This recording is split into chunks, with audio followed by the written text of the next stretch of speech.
Hello, Peter Gabriel made his name in the rock world in the early 70s as a singer, songwriter and often wildly theatrical performer with the rock band Genesis.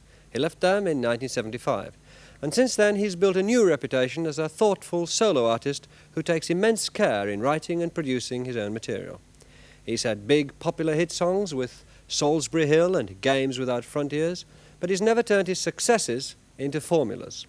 His highly acclaimed third album placed him at the forefront of one of the most significant recent developments in rock, the increasing use of synthesizers and sophisticated electronic technology. It also marked the start of his attempt to revitalize what he and many others see as the limited range of rock by looking outside Europe and America. When he set about recording his fourth album, we wanted to see how he would combine these two elements, the new technology and the third world rhythms. We followed him through the process and started filming over 18 months ago. The album was released last month.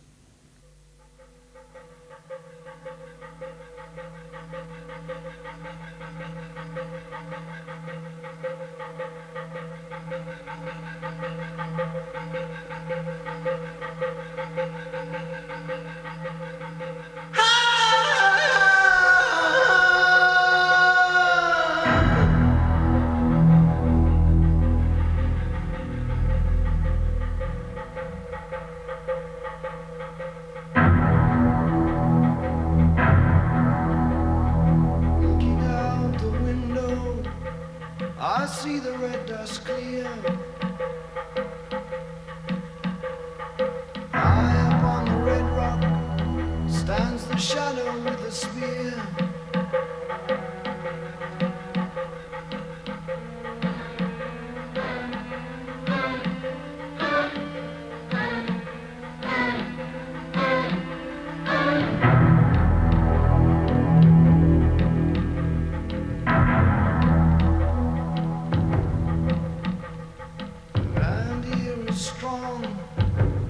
Strong beneath my feet. It feeds on the blood. It feeds on the heat.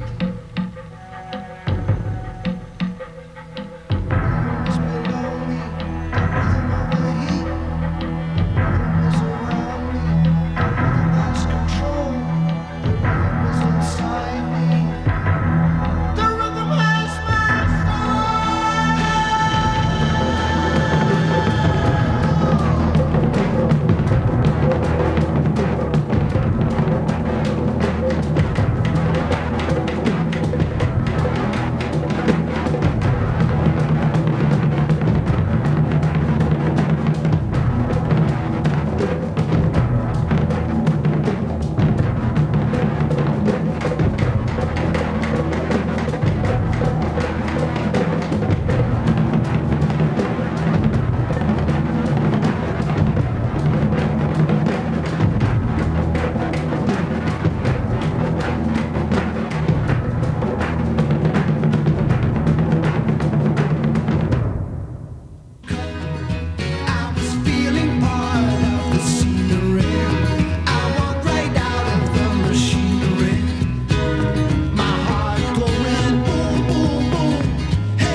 I felt the rock star machinery was getting a hold on me, so I wanted to get out.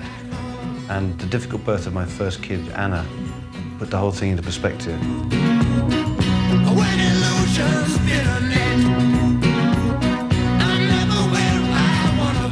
So I spent a lot more time at home, a lot more time with the family. And during all this period, I was still hammering away at the piano. It was at the end of all this that I began getting back into songwriting. You can keep my things, they've come to take me home.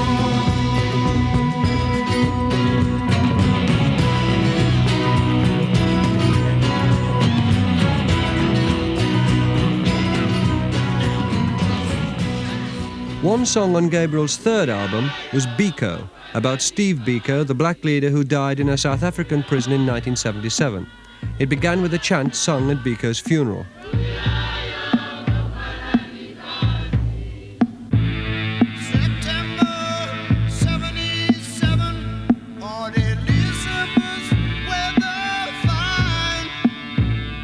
It was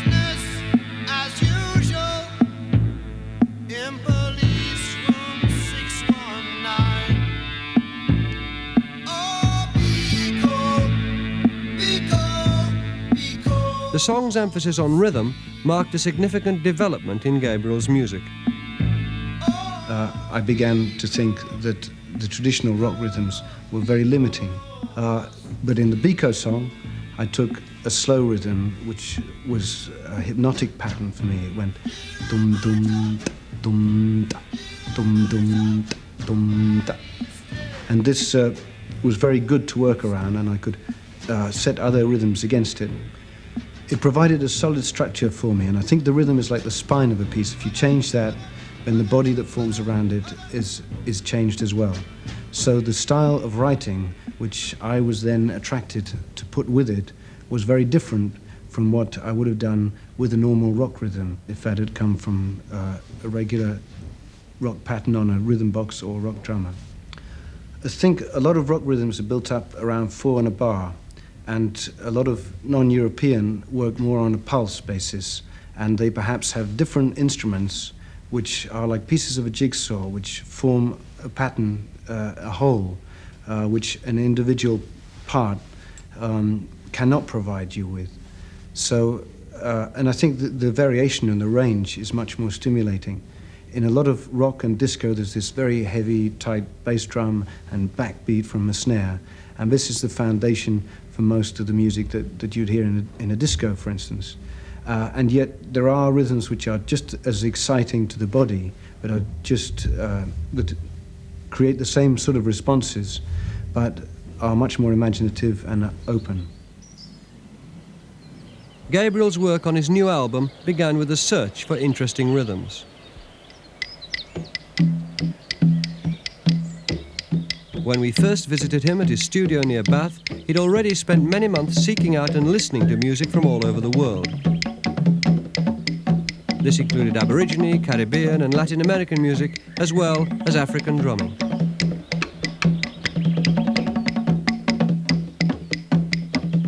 I don't believe that I can play music belonging to another culture. It's just there will be certain key elements which I will steal to start off as a structure for something that I'm working on. And I think if you look at the history of music, you see this process going on continuously. And for me, it's something which sets up a whole series of challenges, and I think has revitalized what I do in my own work.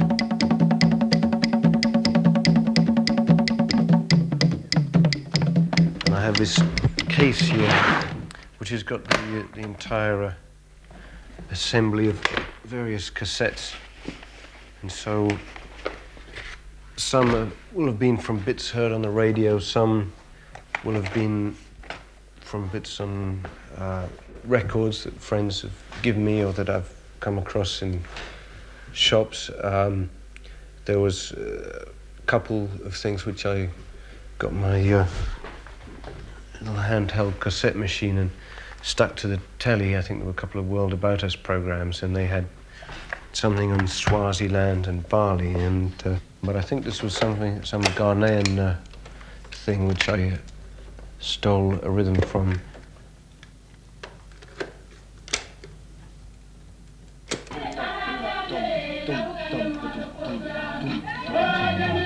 This is me picking out a rhythm underneath.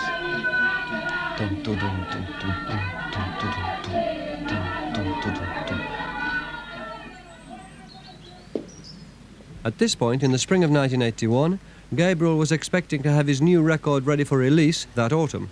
In fact, it would take more than another year of painstaking work to complete the album. It would consume over £122,000 in recording costs, on top of the money, about £100,000, he spent on building and equipping his own studio.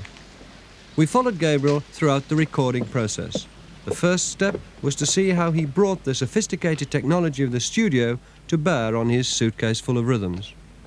I'm certain the Third World is going to have an increasing influence on our culture, and in music, a very vigorous hybrid will be produced, which is based on this non-European influence and the new technology, which is going to get very, very cheap.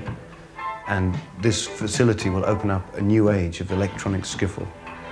Well, hi there. Yeah. Initially, when you first come into the studio, it's like walking into another world, and a mass of knobs and buttons which are totally foreign.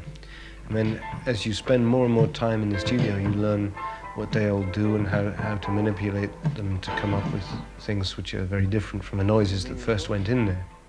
At this point in the process, much the most important tool for me is this drum machine or the rhythm box. This allows me, with the sound of real drums, to store in computer memory any drum pattern I can conceive of or steal and use this as the basis for my songwriting. For instance, put one up here in the machine, which has got quite a simple rhythm, but I can use it to illustrate what I do. Boom,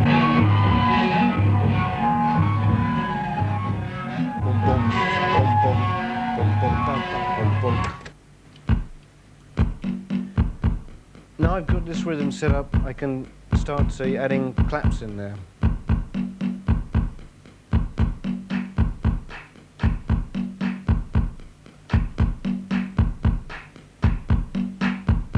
Maybe.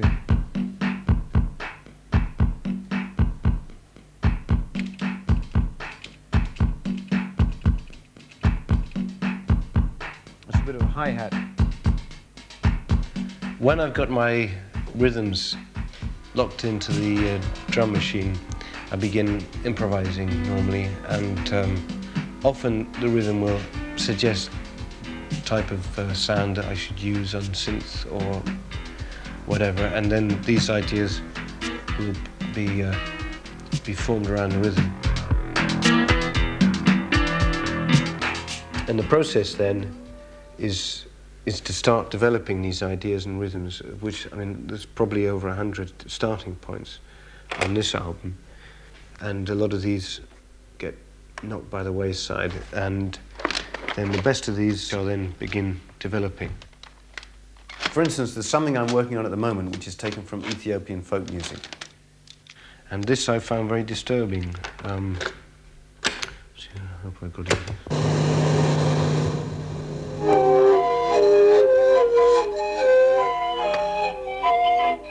And it just goes on with these intervals, repeating them endlessly.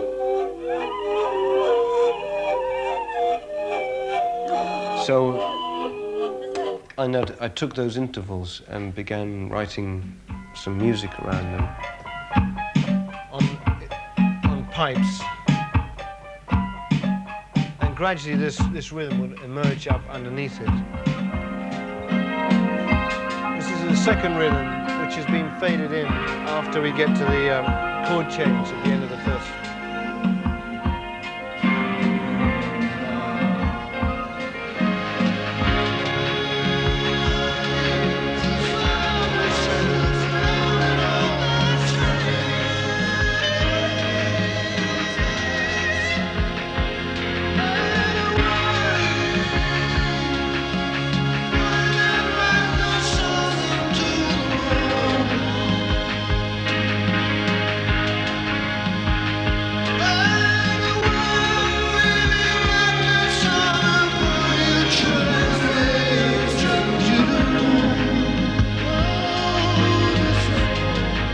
Once I've got some of the rhythm and melody ideas, the next thing I have to do is make a rough recording so that I can play this to the musicians who will be arriving very soon to start work with me. This is spontaneous, I think. And normally I go through this process on my own. On this new album, I've been working with the guy who I'm going to be doing the producing with, called David Lord. 3, 4.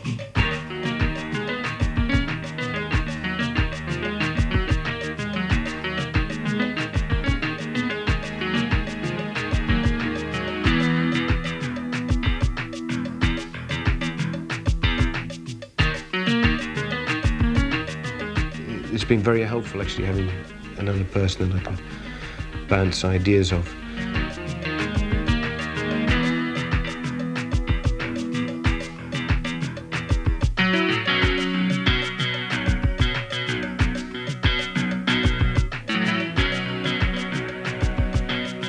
Quite shortly before the musicians arrive, the songs are very much fragments. What we've been trying to do is piece these fragments together, and in fact have demoed the songs ourselves, just him and me and a rhythm machine, so that really we've got a shape or structure to play the musicians. It's like an American nightclub. In fact, I think the structure is usually the main problem. All the ideas are there. and it's welding them into the song. Shake those hands. Shake those hands. While working on the basic song ideas, Gabriel was also compiling a library of sounds which he might use on the album. For this, he used a computerized instrument called a Fairlight. Any sound can be fed into it, stored, and played back on its keyboard. Say, if I pick up this mic, for an example, and press S for sample, we can put in the sound, I hope. Mummy! Over here we have Mummy, the waveform, and it should be up on the keyboard.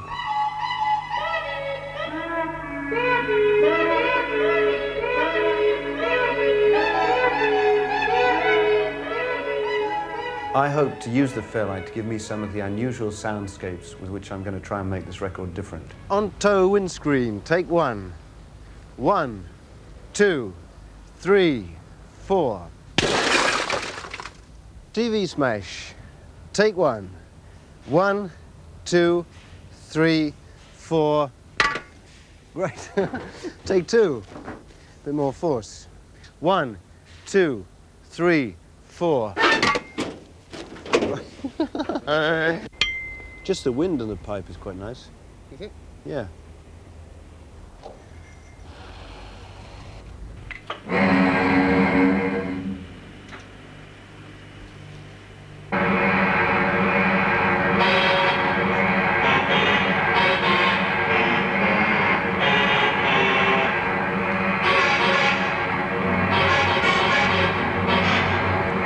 Where are we, 7 or something?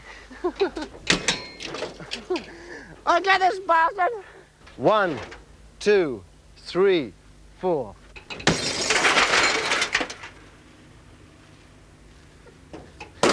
I think we did it!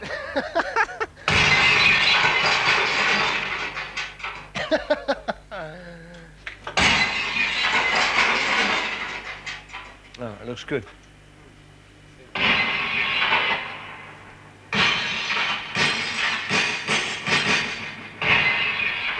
Yeah, all the sounds on this thing are stored on these floppy disks, and some of these are supplied with the machine. This has a list of all the different sounds available on this floppy disk. So I pull out my phallic symbol here and point it at the appropriate noise. Say this is Pet Swan, which is a modified Swanee whistle. There's a repeat built into it. And the rhythm of the repeat is something which really, really excited me, and I've written a song around the rhythms. Dum, dum, dum, dum, dum, dum, dum, dum. So there, I was thinking of a rhythm that would go against it. Dum dum dum dum dum dum dum ba bum ba bum dum dum dum dum dum ba bum bum bum bum bum bum bum bum bum bum bum bum bum bum.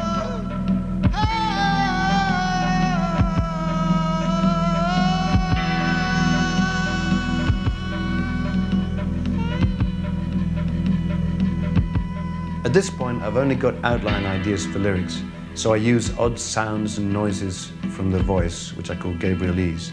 I think often that the naked sound of the voice is more emotive without lyrics, and I intend for there to be less lyrics on this album.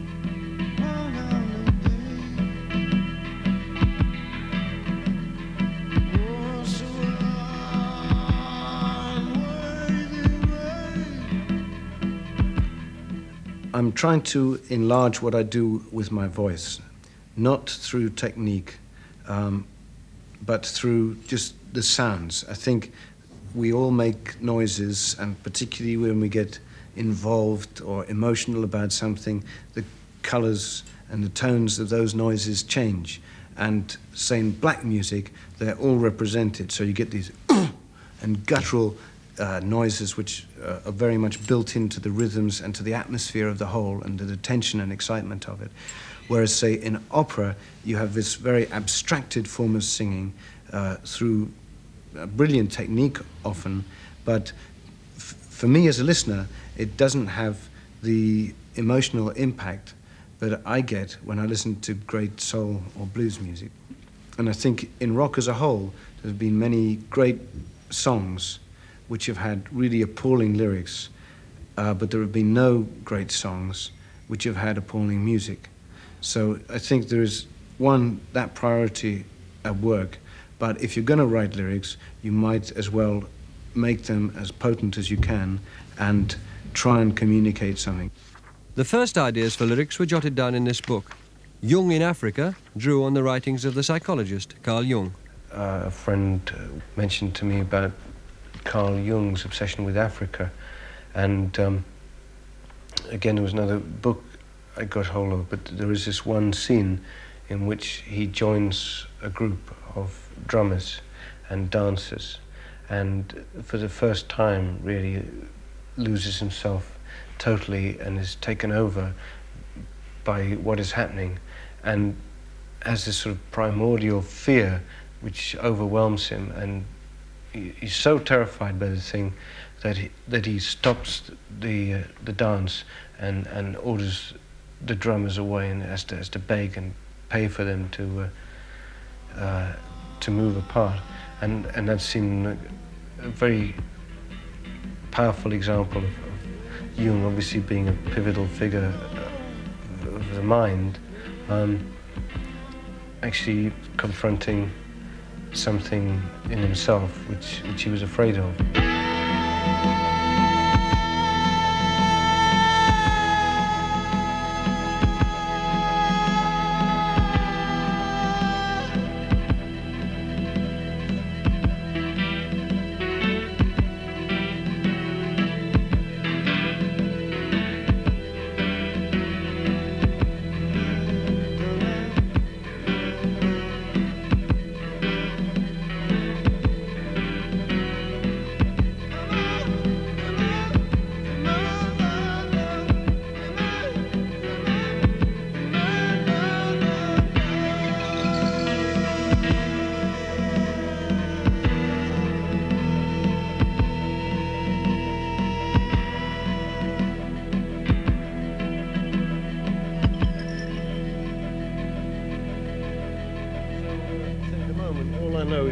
When you get the big scream, it's probably the point at which Jung goes into the dancers and really becomes frightened. And otherwise, I'm still playing around with the lyrics, and the melodies very much improvised at this point.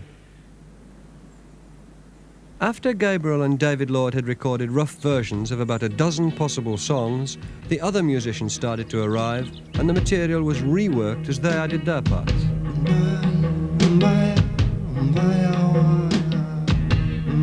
I asked Jerry Marotta, the drummer, to come over first so that we could work together on some rhythm ideas. One of the things we've been doing is with this big Surdu drum, which I find a lot more interesting, full, and more resonant than the traditional tight sound of a rock bass drum. I wanted also a chance to work on a one-to-one situation with Jerry, because it's difficult in that I've fallen in love with the drum box. A machine is a machine, and you can't, it's very hard to program emotion into a machine, if it's possible at all for a machine to create that kind of emotion. And in this case, it's important for me to be, you can feel that emotion, because that's basically what music is all about, is expressing an emotion inside of you.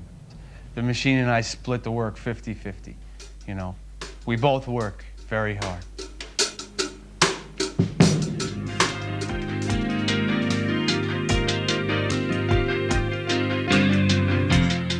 The other musicians come so that we can get the backing tracks recorded. And these are essentially the basic instrumental versions. One method is for each musician to lay down their part separately on a track, and I can have full control to mess around with it later.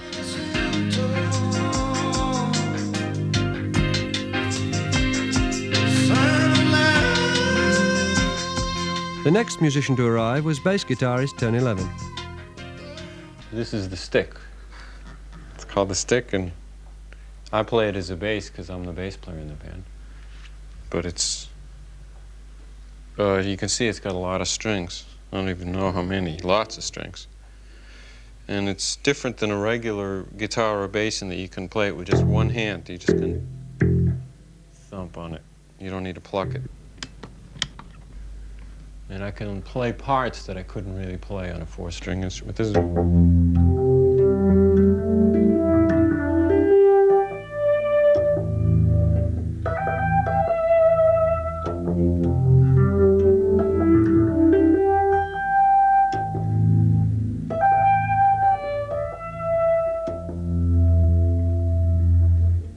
So I like it because I can do unusual things.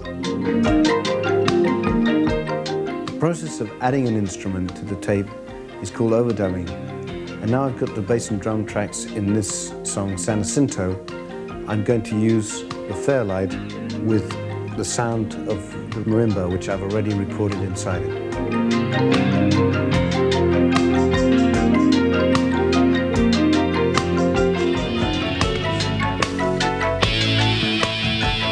I've been having some problems trying to get the guitar line sorted out, so I've asked the guitarist to try coming up with some original things. Actually, could we listen? Because the first real heavy bend you did, if we go maybe a minute... If you want to ask the musician to play in a different way, then it's easier to do it piece by piece, because you can examine what everyone is doing.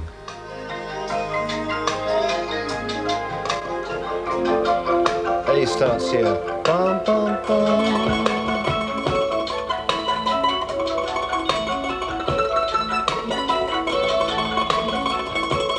How it'll end up, I can't tell, because ultimately, you know, it'll be musical decisions that decide whose playing is used. And if there are already some songs where I hear very little guitar at all. He's a slow worker, and I think the main problem is he likes to keep every possible option open as long as he can. Because I always think that tomorrow I will find the way in which it works perfectly. And he's been forcing me to make decisions. I hope very much to try and interpret his ideas, because I don't really think he needs very many of mine. I think people seem to think they need producers, but I think it's more a liaison between what he wants to get and the technical problems. Hello, hello. Okay. It's really dull. The old drums are, I'm hearing, really... As long as it's all right in the cans, I'm all right here. No, get rid of the old drums. No, you haven't. Do one without the drummer. If we have hang-ups, what I like to do in order to keep the music fresh is sort out all the problems, get everything sounding good, and then break. Hello.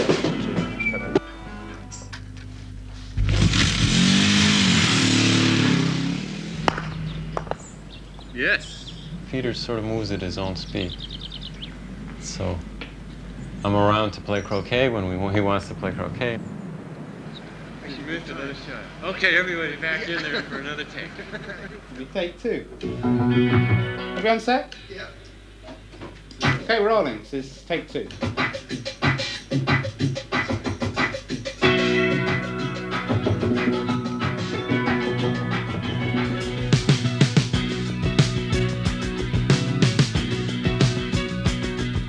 Another way of recording the backing tracks is to have all the musicians working together. Sometimes these jams or improvisations will last 15 or 20 minutes, and they're often really good ways to explore a mood or establish a groove. If you get that real good groove going, you want to keep doing it. And maybe because I'm a bass player, I spend my whole career looking for a groove, trying to get a groove. So once you get it going, you tend to want to go with it.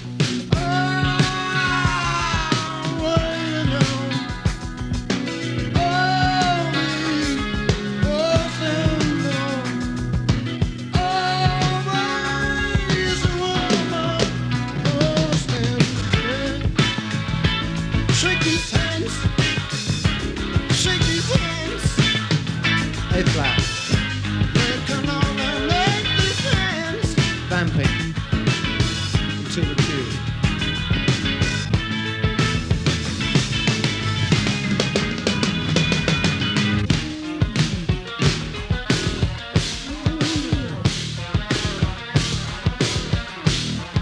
The work with the musicians on their drum, bass and guitar parts went on for several weeks.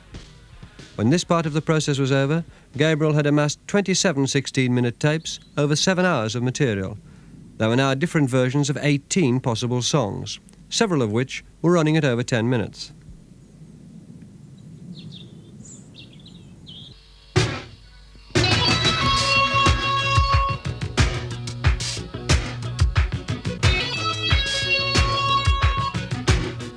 When the backing tracks had been recorded, Gabriel and Lord worked for 3 months with Larry Fast, a specialist in electronic instruments. They added to and subtracted from the songs, employing all the technology available to play with the sounds already recorded and to search for entirely new sounds.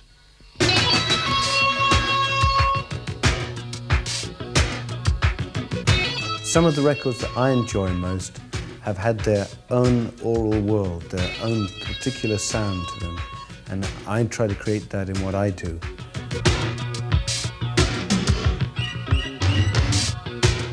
We will try treating sounds to put them in perspective in this picture that we're building up.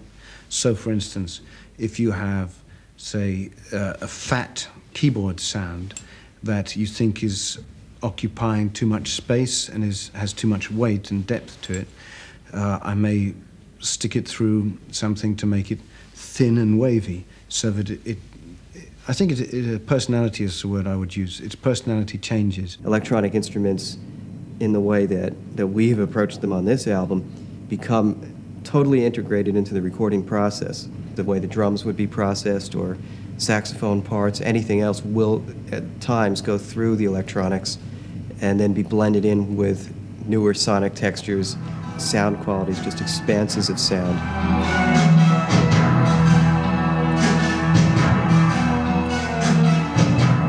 The mixing process for me is often a case of eliminating material. And say in Rhythm of the Heat, which used to be called Young in Africa, the guitar has been dropped altogether because I thought it was a much too familiar reference point.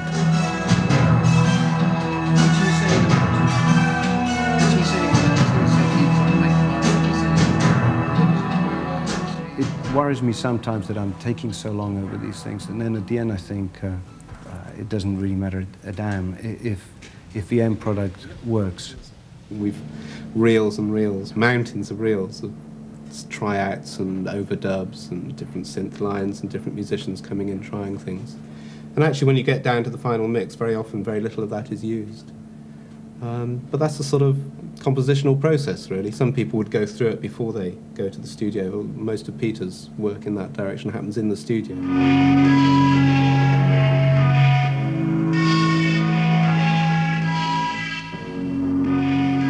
I have here, I think, a very atmospheric sound, and what I'm doing is emptying everything else out of the track at the end of San Jacinto, except for this, because I think it sort of crystallizes a mood better than anything else I've got so far. And this is from one of the scrapyard sounds with the blown drain pipe. But if I put it into a small repetitive sequence, I think it sets up sort of pathos very well.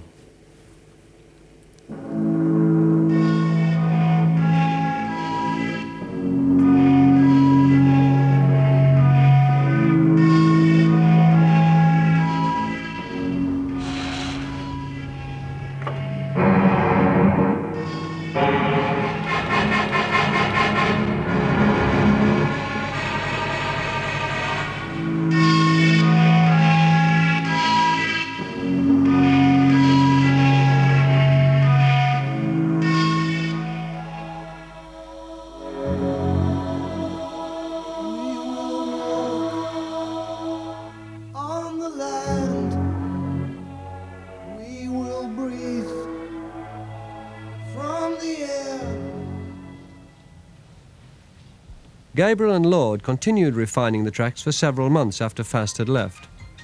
When the final selection of songs was edited down to the right length, Gabriel added his vocals. Thick clouds, steam rising, hissing stone on sweat lunch fire.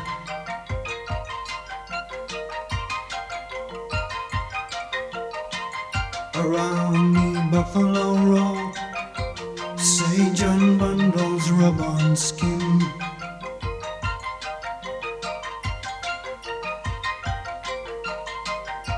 outside, cold air. Stand, wait for rising sun.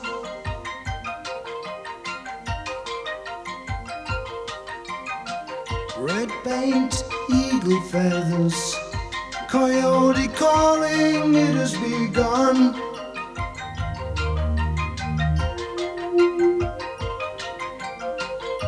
Something moving in, I taste it in my mouth and in my heart.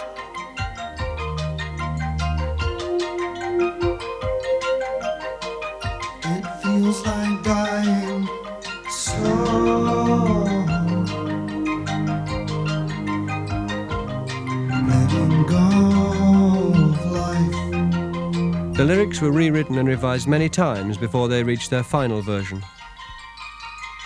In San Jacinto, I was trying to get the picture of the clash of cultures between this artificial white world of swimming pools, golf courses, Frank Sinatra, which has been sort of stuck on top of a desert landscape, and then the San Jacinto mountain towers above that, and yet just around the corner are the Indian canyons and the Indian reservations, and the mountain was for them a holy mountain.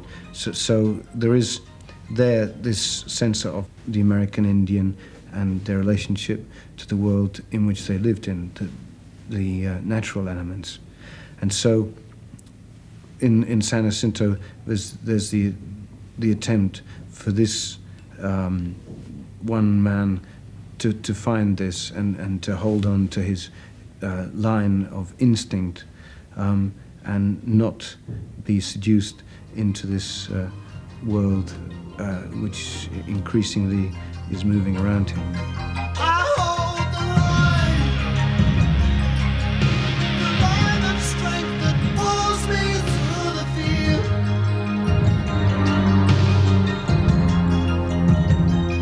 San Jacinto, I hold the line. San Jacinto, poison mind, the darkness take my sight. I hold the line, and the tears roll down my swollen cheek. I think I'm losing it, getting weaker. I feel often in conversation inarticulate, and if I have time, which I do on lyrics, to go through, hone it down word by word, measure by measure, then I feel I can get exactly what I want. Time I like is the rush hour, 'cause I like the rush, the pushing of the people. I like it all so much. Such a massive motion, do not know where it goes. I move with the movement and I have the touch. I'm waiting for ignition, I'm looking for a spark. Any chance collision and I light up in the dark. There you stand before me, all that firm and all that hair. What do I dare? I have the touch. I'm only wanting contact. I'm only wanting contact. I'm only wanting contact with you. Shake those hands. Shake those hands. Give me the thing I understand. Shake those hands. Shake those hands. Last July, Gabriel played a considerable part in inspiring and organising the World of Music, Arts and Dance Festival, which brought together musicians and dancers from all over the world. All those introductions. How you doing? So before a question, So before a doubt, my hand moves out and Thanks, love. I have the touch. I'm only wanting contact. It was at the festival that he chose to perform his new songs live on stage for the first time. only wanting contact with you. Shake those hands. Shake those hands. Give me the thing I understand. Shake those hands. Shake those hands. Shake hands. Pull my cheek, stroke my hair, scratch my nose, hug my knees. Try drink, food, cigarette. Tension will not ease. I tap my fingers, fold my arms, breathing deep, cross my legs, shrug my shoulders, stretch my back. Nothing's take the please. I want contact. I need contact. For Gabriel, live performance is a way of taking his songs a stage further and giving them a new character independent of the way they sound on the record.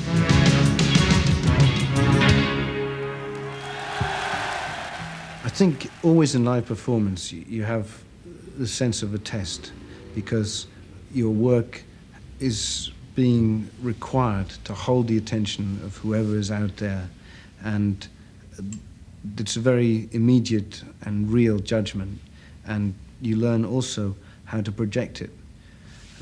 I'm not a musician who tries to reproduce a record on stage. For me, it's a separate entity, and I like to look upon a piece of music as a living thing. Looking out the window, I see the red dust clear. High up on the red rock stands the shadow with the spear.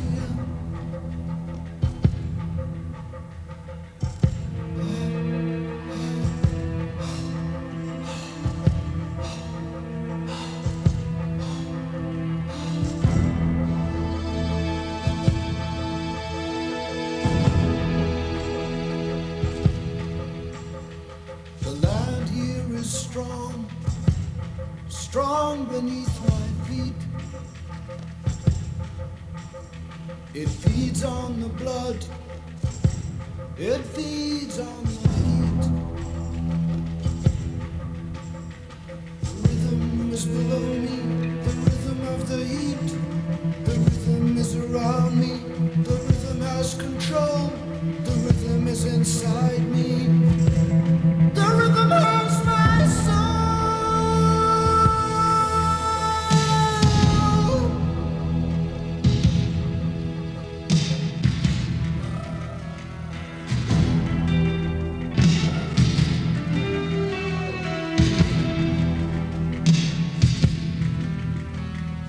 Drawn across the plain line to the blaze that is higher.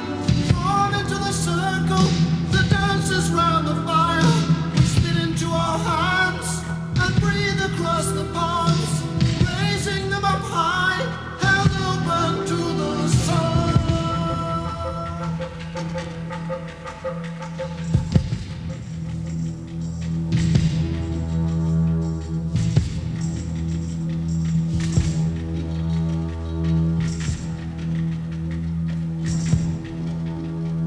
Self-conscious, uncertain, I'm showered with the dust, but the spirit enters into me and I submit to trust.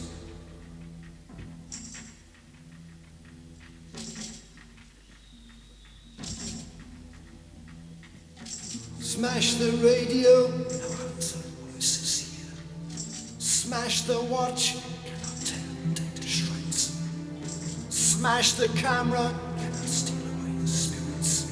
The rhythm is around me, the rhythm has control. The rhythm is inside me. The rhythm has my soul.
completed record was finally released early last month. It rose rapidly to number 6 in the charts and then, just as rapidly, slid down again. The critical reaction was mixed. Part of it, I know, is straight reaction to the music, and I'm not dodging that, but I think there is a lot to do with fashion. One of the real satisfactions for me with this record is that I'm getting played on black stations in America, and even though in the white press I got some fair slaggings this time, I had a very good review in sort of Black Music magazine, and even though I don't think my music has much in common with main black music, it's still a great for me to feel that the rhythm content is strong enough to get through to black people. There are definitely elements of this album which are a progression for me. I want to continue exploring this hybrid between electronic or high-tech and non-European influence. And I think a lot more rock musicians are now working in this area, and there will be a style of music to emerge in the 80s, which I think will be very important and influential. Peter Gabriel. The South Bank show's autumn run goes on to include an exclusive TV interview with the director of Jaws, Close Encounter, Raiders of the Lost Ark, and now the sensationally successful E.T., Steven Spielberg. Here's a sample. Remember this image that sort of dropped from the sky, it hit me on top of the head, and it was an image of not a beautiful Giacometti creature, willowy and beatific, but something rather fat and awkward, and a little bit more like Buster Keaton. There's also a rare interview and profile of the writer the critics have called the Queen of Crime, Patricia Highsmith. Our film concentrates with dramatizations on her chillingly likeable murderer hero, Tom Ripley. I consider him a rather civilized person who now he kills when he absolutely has to.